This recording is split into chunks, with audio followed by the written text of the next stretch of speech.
Amigos, buenas noches, bienvenidos a 24 horas. El nuevo jefe del Comando Conjunto de Fuerzas Armadas pide a los militares no pasar por alto la demostración de fuerza de octubre que hicieran grupos internos y transnacionales que buscan atentar contra la democracia. El alto mando dijo que las Fuerzas Armadas están listas y atentas para enfrentar estas amenazas. Hola, Diana. Hola, Milton, amigos, muy buenas noches. Hoy se llevó a cabo la ceremonia donde oficialmente asumieron sus mandos los nuevos jefes militares, Luis Jaramillo y Luis Altamirano. Empezamos las noticias de hoy con este tema.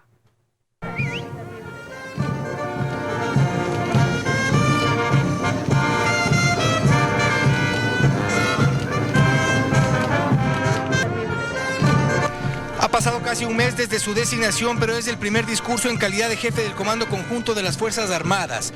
Luis Lara Jaramillo llega con la advertencia de que no va a subestimar a los violentos.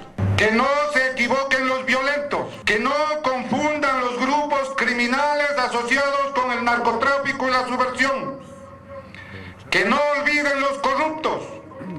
Nuestras Fuerzas Armadas, que son parte sustancial de la historia más gloriosa de la patria, no lo van a permitir. Que se repitan azonadas que atenten contra la paz del Ecuador y la seguridad de sus ciudadanos. Y esto en referencia directa a los grupos que generaron el caos en el país durante las protestas de octubre. El Comando Conjunto se adelanta a posibles amenazas. No podemos, no debemos pasar por alto esta demostración de fuerza de grupos internos y transnacionales que quieren imponer un modelo que atenta contra los principios democráticos básicos. Tras su intervención, el presidente de la República, Lenín Moreno, nuevamente hizo público su respaldo a las acciones de Fuerzas Armadas en el propósito de frenar el avance de los violentos. Al querido amigo y ministro Osvaldo Jarrín, su aporte patriótico, profesional, humanista fue determinante para la defensa de la democracia y la institucionalidad de la patria. Ecuador sufrió la violencia, ya lo dijo el comandante, de delincuentes disfrazados de manifestantes que violentaron varios derechos fundamentales y que ahora reclaman los derechos para ellos. Aún agradeciendo el trabajo de los oficiales que dejaron el Comando Conjunto y el Ejército, Moreno encarga a los recientemente posesionados la tarea de dar frente a una amenaza que saben está latente. Fausto Yepes, 24 horas. El gobierno ecuatoriano dio por terminados los convenios con Cuba mediante los cuales médicos cubanos estaban en el país. Ahora más de 400 plazas serán llenadas por profesionales ecuatorianos.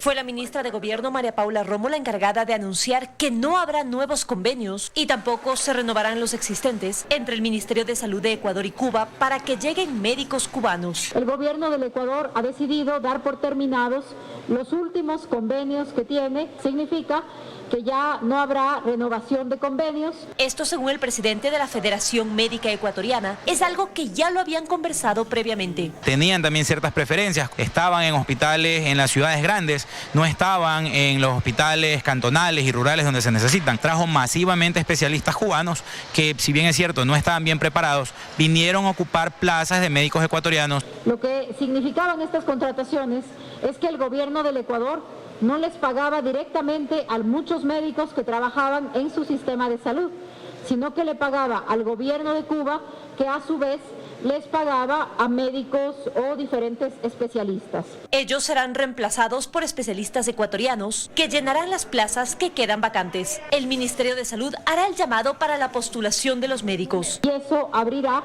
400 plazas para que médicos ecuatorianos se postulen para cubrir estas plazas. Se hará la publicación con el tipo de especialidad, con el lugar en el que se tiene que cubrir esta plaza. Hay que trabajar en conjunto con el Estado para que se permita condiciones flexibles de trabajo para que el médico ecuatoriano acceda a estas partidas, que para un médico especialista no le represente el sueldo comparado con lo que gana en la consulta privada. En caso de que no existieran suficientes médicos para llenar las plazas, analizarán cualquier tipo de alternativa. Que quienes están recibiendo servicios de salud no se queden desprotegidos de estos servicios. Tras las protestas de octubre, investigan las razones por las que entraron ciudadanos extranjeros previo a las manifestaciones. Una de nuestras preocupaciones tenía que ver con personas extranjeras que habían ingresado al país. La Cancillería del Ecuador cruzó esta información con la Embajada de Cuba respecto de una serie de personas que habían ingresado al país. Pues alrededor de 250 ciudadanos cubanos ingresaron al país con pasaportes oficiales. En Quito, María Gracia Acosta, 24 horas. Dirigentes indígenas acusan al gobierno nacional de intentar dividir a sus bases, mientras amenazan al vicepresidente con la posibilidad de aplicar justicia indígena. Lo hicieron durante su comparecencia en la Comisión Multipartidista de la Asamblea Nacional. Un mes después de un ingreso violento a la Asamblea Nacional, los miembros de la comunidad indígena llegan al Palacio Legislativo para hablar de los hechos que ellos consideran vulneraron sus derechos durante los 11 días de protesta en el país. Ante la comisión multipartidista que investiga estos hechos, aseguraron que el diálogo con el gobierno no ha dado mayores frutos. No hemos avanzado. El gobierno, este momento, hay intención de dividir a las organizaciones de base. Al vicepresidente de la República, si sigue pretendiendo dividir, cuando las comunidades le hagan justicia indígena, no venga a lloriquear. Pero amenaza, señor Issa, de ninguna manera. Las dudas de los legisladores no se hicieron esperar. Para algunos será necesario dejar en claro que la violencia vino de lado y lado. Usted ordenó el cierre de los pozos petroleros. Usted secuestró militares, policías y periodistas. ¿Es cierto que recibieron $300.000 de la Unión Europea una semana antes del levantamiento? Quiero que me demuestren de que yo estaba cerrando las llaves, donde Unión Europea no es de este periodo, viene desde año 2016. Las preguntas continuaron y el ambiente era cada vez más tenso. ¿Quieres hablar de economía? Nos vamos a hablar de economía en el cuarto de aquí atrás. Nuevamente la búsqueda de respuestas recayó en los secuestros, violencia y destrozos. ¿Quién quemó la Contraloría? Resulta que ahora nadie sabe quién quemó la Contraloría. ¿Puede decirnos a los ecuatorianos cuánto costó la movilización? ¿Hubo o no secuestro el día en la Casa de la Cultura, en el Ágora? Mejor los policías creo que pasaron más tranquilo, más sano que en la misma casa. En Quito, Daniela Valencia, 24 horas. Pequeños comerciantes y transportistas están a la expectativa del avance del diálogo que mantiene el gobierno con distintos sectores. Mañana se cumple un mes del final de las manifestaciones que no solo dejaron muertos, heridos y daños materiales, sino también precisamente la mesa de diálogo. Si retrocedemos un mes, hoy la CONAIE y el gobierno acordarían sentarse a la mesa para un diálogo directo y mañana los veríamos frente a frente. Todo un país esperando que esos 11 días terminen ese domingo.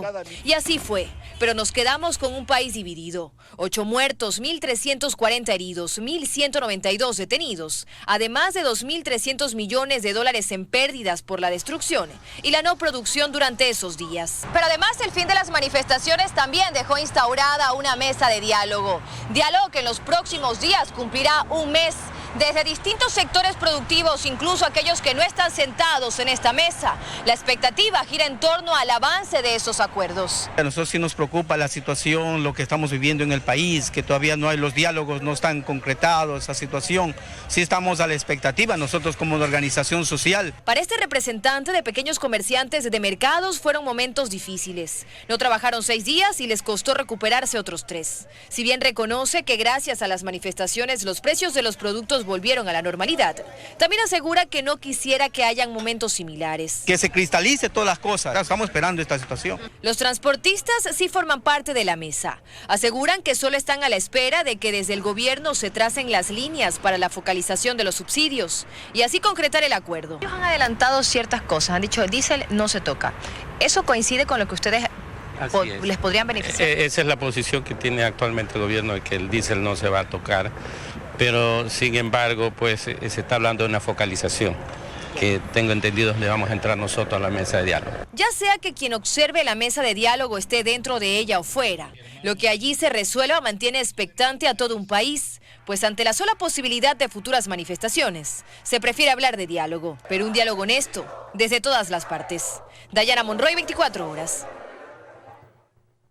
El informe para segundo debate de la Ley de Crecimiento Económico sigue elaborándose en la Comisión de Régimen Económico. Andrea Samaniego está en el Legislativo y nos tiene más información. Andrea, cuéntanos, ¿concluyeron ya el documento?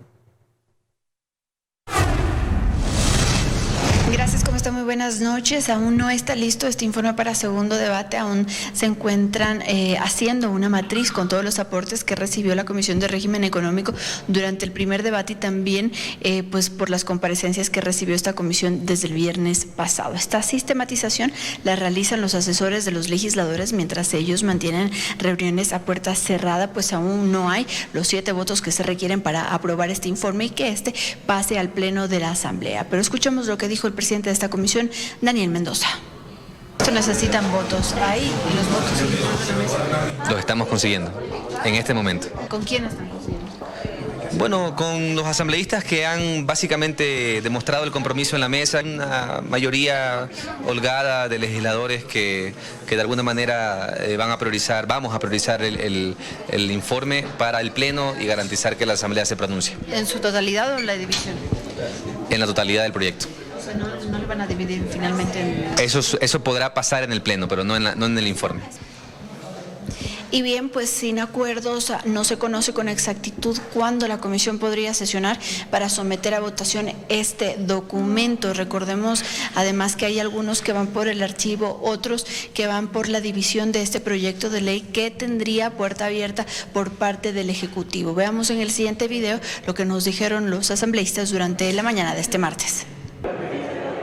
La Asamblea tiene 5 días para decidir sobre el proyecto económico que envió el Ejecutivo. Para eso necesitan el informe de la Comisión de Régimen Económico, que hoy podría estar listo. Me parece que el ritmo de la comisión ha sido eficiente, bueno, y vamos a continuar el día de hoy para que a la hora que sea podamos ya tener listo el informe y votar. Sin embargo, aunque ya analizaron la parte tributaria de la ley, aún deben analizar los más de 250 artículos de la parte monetaria, los que más reparos tienen, pues allí se habla de la independencia del Banco Central y de la Junta Monetaria. El presidente del Legislativo dice que existe la apertura del Ejecutivo para dividir el proyecto. Hay que destacar esa apertura del Ejecutivo, así que bueno, veremos en definitiva en qué acciones tenemos los consensos necesarios para que puedan ser procesados en la Asamblea. Hay que priorizar en definitiva los temas tributarios. Lo lógico, porque, insisto, no hay manera de que podamos hacer un debate serio de ese código y es lo más sano incluso para conseguir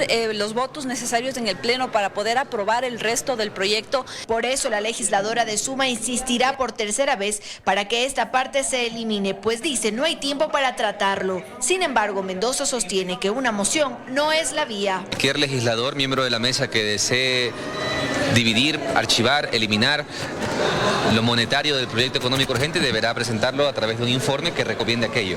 Larriategui tendría el apoyo de 3 correístas, un independiente y un asambleísta de Alianza País. El PSC no dará sus votos. No existe ninguna posibilidad porque sería hacerle el juego al gobierno. Tras estos escenarios, varias bancadas como Creo, RC y el PSC alistan sus informes de minoría. Con este escenario no habría votos para aprobar ningún informe ni para dividirlo y eso podría dejar la ley en un limbo que daría paso al Ministerio de la Ley. En Quito, Andrea Samaniego, 24 horas. La Asamblea Nacional tiene hasta el domingo 17 de noviembre para pronunciarse respecto a este proyecto económico urgente. Nosotros estaremos pendientes de lo que la Comisión de Régimen Económico decide en las próximas horas. Con esta información regresamos con ustedes que tienen más noticias. Muy buenas noches. Buenas noches, Andrea. Gracias por la información. A propósito, el ministro de Telecomunicaciones, Andrés Michelena, se reunió en una mesa de trabajo con los miembros del CAL, el Consejo de Administración Legislativa, y el sector privado para analizar las 4 reformas a la ley de telecomunicaciones que están en el proyecto económico. Michelena espera que se aprueben estas reformas porque permitiría que se amplíe la conectividad en el país, dijo. Somos sin duda el país más caro de la región en los servicios móviles. ¿Por qué? Porque no hemos presentado una reforma estructural como la que estamos presentando hoy. El sector público pone normas, reglas claras que permitan ser competitivos, que sean ágiles en su proceso de competencia. Nosotros en el Ecuador de la banda que está presidente solo tenemos asignado el 26% del espectro. Todo lo demás está libre. Ecuador es un país virgen en el campo de telecomunicaciones. Entendemos la dificultad económica que está viviendo el país. Y creo que esta ley está proponiendo algunas cosas muy positivas como estas. Hoy el señor ministro ha manifestado que en la aplicación de este articulado En la ejecución como tal, el país se podría ahorrar el próximo año 300 millones de dólares, por ejemplo. Desde la presidencia de la Asamblea, hacer ese llamado hacia la Comisión, hacia los representantes de las bancadas, a que actuemos de una manera responsable con el país, muy coherente, no de una manera, como lo he dicho siempre, demagógica, muchas veces pensando en elecciones futuras. Representantes de varios sectores productivos evalúan los pros y contras de las reformas económicas presentadas por el gobierno e insisten en la necesidad de que se logren consensos que viabilicen las prometidas reformas laborales.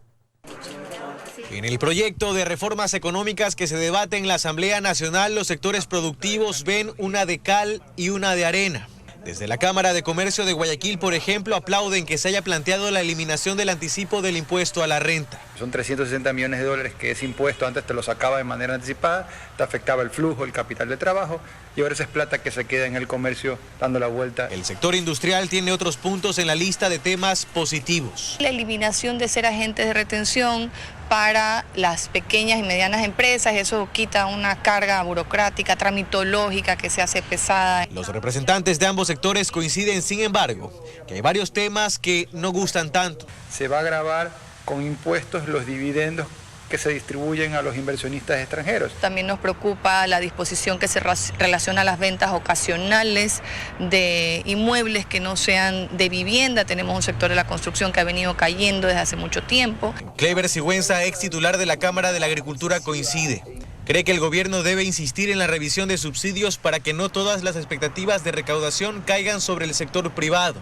Recuerda además que aún están pendientes las reformas laborales prometidas. Sé que existe un sector sindical bastante razonable que está dispuesto a dialogar, entonces sin duda va a ayudar a la economía, ¿no? Según cifras del INEC, en septiembre el desempleo se ubicó en el 4,9%. Es decir, 406.000 ecuatorianos no encontraron trabajo, mientras que casi 5 millones no tienen un empleo formal o adecuado. En la medida que Ecuador no tenga este tipo de reformas que faciliten la contratación, va a ser difícil que exista este efecto de absorción, de que si alguien sale del sector público sea rápidamente absorbido por el sector privado. El gobierno ha vuelto a colocar las reformas laborales sobre la mesa del diálogo. Se espera lograr consensos para que puedan ser enviadas a la Asamblea Nacional a finales de noviembre, tentativamente. En Guayaquil, Carlos Acoto, 24 horas. El gobierno y representantes de los municipios llegaron a un acuerdo para el pago del IVA. Anunciaron que segmentarán la cancelación de la deuda en base a los tamaños de las alcaldías. Esta semana comenzarán los pagos para municipios pequeños y juntas parroquiales, es decir, más de 16 millones de dólares adeudados solo en 2018. Hemos acogido una sugerencia del directorio de la AME para segmentar ese nivel de pagos a nivel de las alcaldías en pequeñas, medianas y grandes alcaldías. Vamos a hacer el pago durante esta semana de todo lo pendiente hasta el 2018, tanto para municipios pequeños cuanto para las juntas parroquiales. Municipios grandes, con esos 7 municipios vamos a tener reuniones individualizadas para encontrar el mejor instrumento para resarcir esos valores. Allí hay varias alternativas que las vamos a encontrar ya en el camino.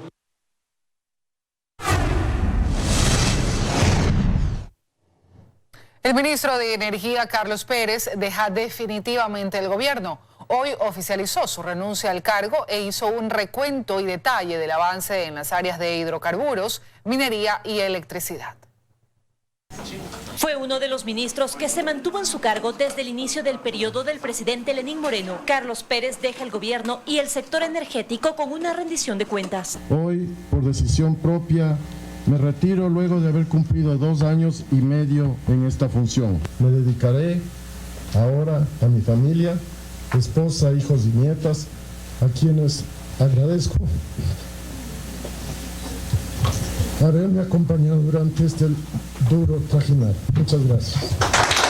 Destacó principalmente la apertura del gobierno a la inversión en distintos frentes y la renegociación de campos petroleros. Al inicio de su gestión, recuerda el inventario de la situación hidrocarburífera y la evaluación a 5 proyectos emblemáticos del gobierno anterior. Durante la gestión fueron muchos los logros, pero aún falta mucho por hacer.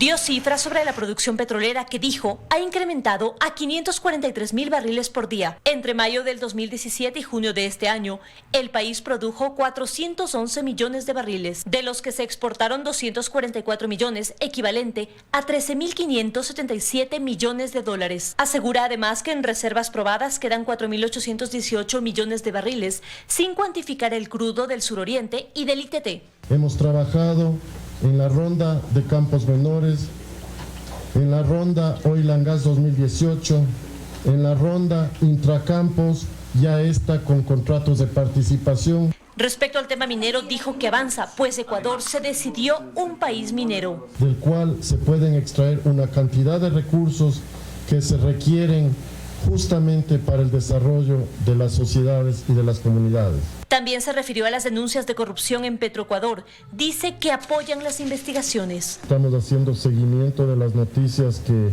llegan de Estados Unidos. Oficialmente todavía no nos ha llegado nada. Se va por motivos personales y así se despidió este martes, ratificando que la decisión del presidente es que su reemplazo continúe en la misma línea. En Quito, María Gracia Acosta, 24 horas. Más noticias. La fiscal general del Estado, Diana Salazar, presentó 231 elementos de convicción contra los 24 procesados por el delito de cohecho en el caso Sobornos. La audiencia se retomará el viernes a las 9 de la mañana. A través de videoconferencia, el exsecretario jurídico de la presidencia, Alexis Mera, estuvo presente en el cuarto día de audiencia preparatoria de juicio del caso Sobornos 2012-2016.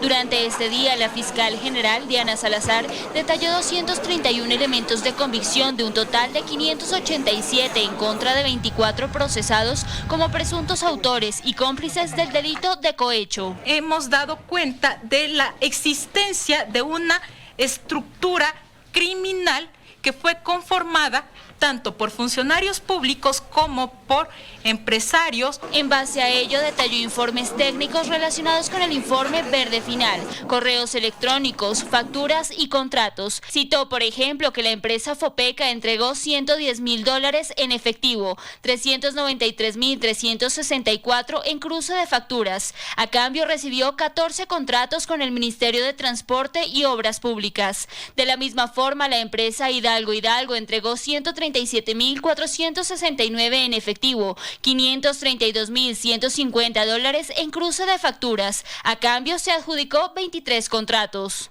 Díganme ustedes que la ciudadanía sepa si eso no se llama soborno, si eso no se llama cohecho. Cohecho con factura. La audiencia se reinstalará el viernes a las 9 horas. Al finalizar esta etapa preparatoria, la jueza nacional Daniela Camacho deberá determinar quiénes de los procesados tendrán auto de llamamiento a juicio.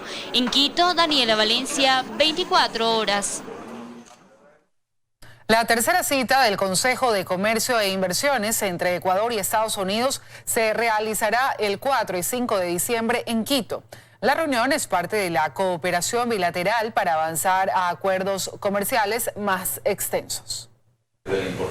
Este martes en Guayaquil, el ministro de Comercio Exterior e Inversiones, Iván Ontaneda, anunció que el próximo 4 y 5 de diciembre, Quito se convertirá en la sede de la tercera reunión del Consejo de Comercio e Inversiones entre Estados Unidos y Ecuador. Hemos destrabado algunas situaciones en el ámbito regulatorio, en el ámbito comercial, en el tema agrícola también han habido ciertos destraves importantes. La cita anterior se llevó a cabo en noviembre del año pasado en Washington, Estados Unidos, y antes de esa fue en 2009. Aunque Estados Unidos continúa siendo el principal socio comercial de Ecuador, los números de la balanza comercial no petrolera no son tan favorables. Hasta julio de este año, el país vendió $1.526 millones, pero compró 1.646 millones, por lo que este tipo de encuentros allanan el camino para acuerdos comerciales más extensos, agregó Ontaneda. Si existe voluntad política entre los países, la viabilidad de tener un acuerdo comercial es fundamental. y esto nos está dejando en una ruta expedita para llegar a aquello. Las delegaciones de ambos países se reunirán además con líderes del sector privado para conocer sus puntos de vista sobre el estado de los lazos comerciales. Son varias empresas americanas que son parte ya del país, no necesariamente son nuevas, sino que quieren crecer dentro del país. Si hay voluntad y si es beneficioso para ambos países, se van a lograr los acuerdos. En el caso de productos no petroleros, el camarón y las flores naturales ecuatorianas son los preferidos del mercado estadounidense. Joana Ramos, 24 horas. La Asamblea Nacional retoma el debate de las reformas al Código de la Democracia. Tiene hasta fin de mes para aprobar esta normativa para que entre en vigencia en las elecciones del 21. El Pleno recibió a distintas organizaciones relacionadas a temas de igualdad de género. La presidenta del Consejo Nacional Electoral recalcó que las reformas deben ser enfocadas para evitar la violencia política y fortalecer la participación de la mujer.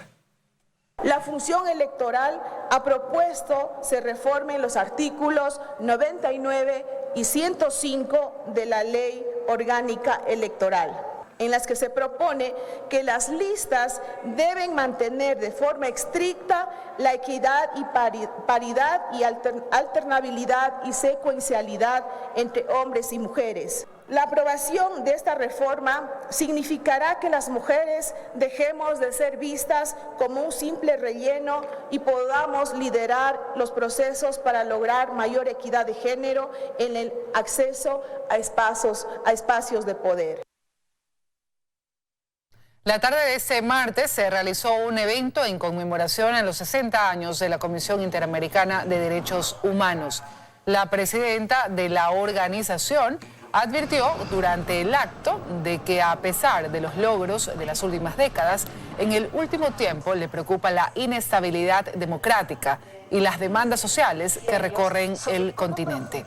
Aseguró además que la CIDH aún tiene varios desafíos en materia de protección de derechos humanos. A lo largo de estas 6 décadas, la Comisión ha desempeñado un papel fundamental respecto a la garantía y el respeto de los derechos humanos en las transiciones, en los procesos de transición hacia la democracia, en los procesos de la justicia transicional. Y ha sido clave en la consolidación de la institucionalidad y de las políticas públicas de nuestros países con enfoques de derechos humanos.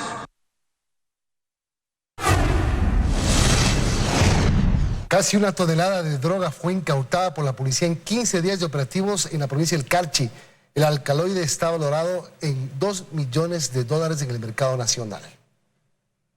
Son 10 casos en total realizados desde el 30 de octubre hasta el 11 de noviembre, con diferentes tipos de droga incautados en vías de primero y segundo orden de la provincia.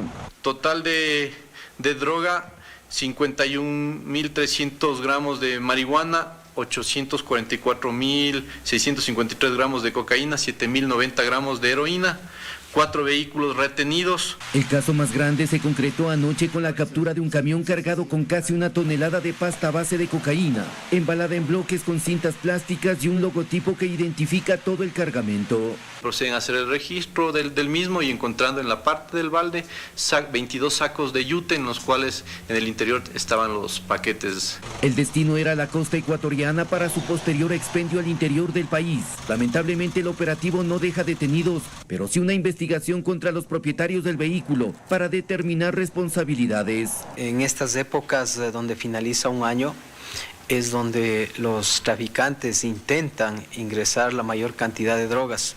El cargamento está evaluado sobre los $2 millones en el mercado nacional. En Tulcán, Jairo Jacome Ortega, 24 horas.